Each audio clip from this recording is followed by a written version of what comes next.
دوستو ہمارا YouTube channel رضوان سبحانی official کو سبسکرائب کریں اور بیل آئیکن کی گھنٹی کو دبا دیں۔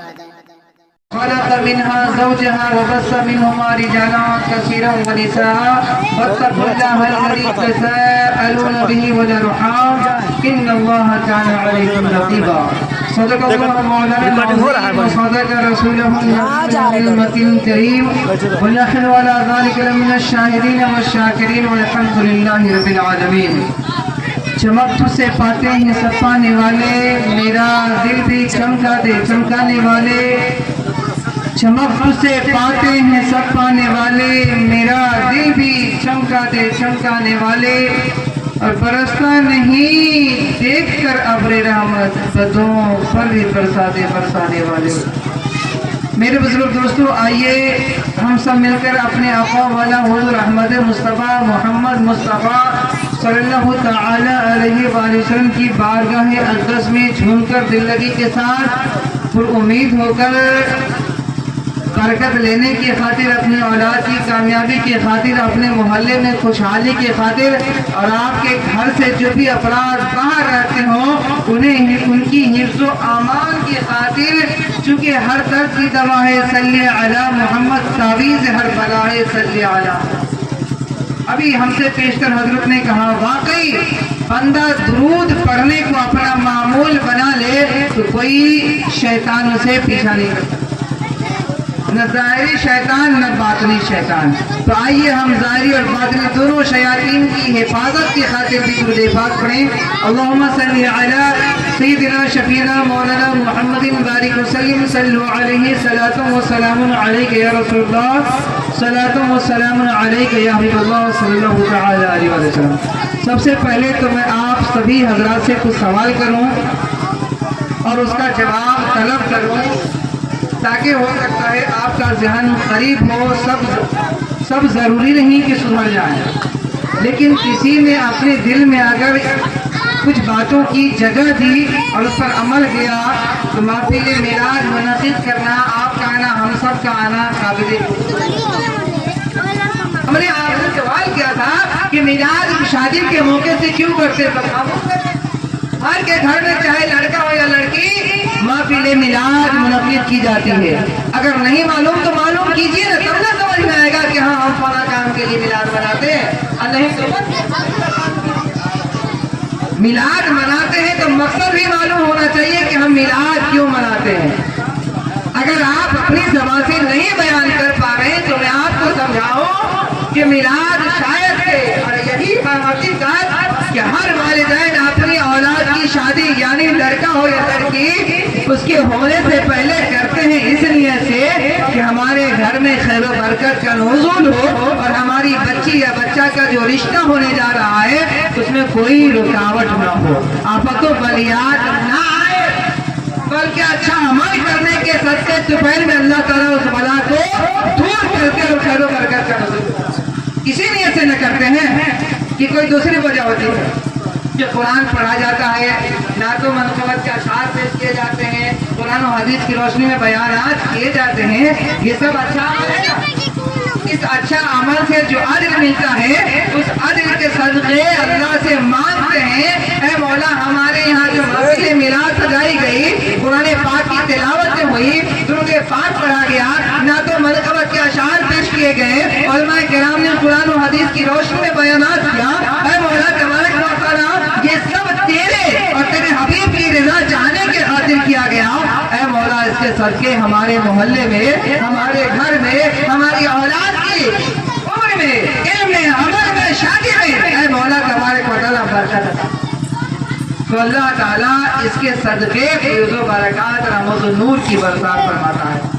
اب تو شادی کیوں کرتے ہیں، میلاد کیوں کرتے ہیں یہ تو معلوم ہو گیا، لیکن آپ سے پوچھوں کہ شادی میلاد سے پہلے مائک لاتے ہیں دروازے پہ تو گانا کیوں بجواتے ہیں؟ کہا ہوں کہ میلاد کروانے کا مقصد تو میں نے بتا دیا، اور وہ مقصد جو گانا بجتا ہے، ناچ گانے ہونے لگتے ہیں، نوجوان بجائے یا بڑے بجائے یا بوڑھے بجائے یا بچے بجوائیں یا بچیاں بجوائیں، کہیں گانے کی آواز آنے لگتی ہے جس پہ بچے جھومنے لگتے ہیں اور جو ہونے لگتی ہے وہ کیوں کرتے ہیں؟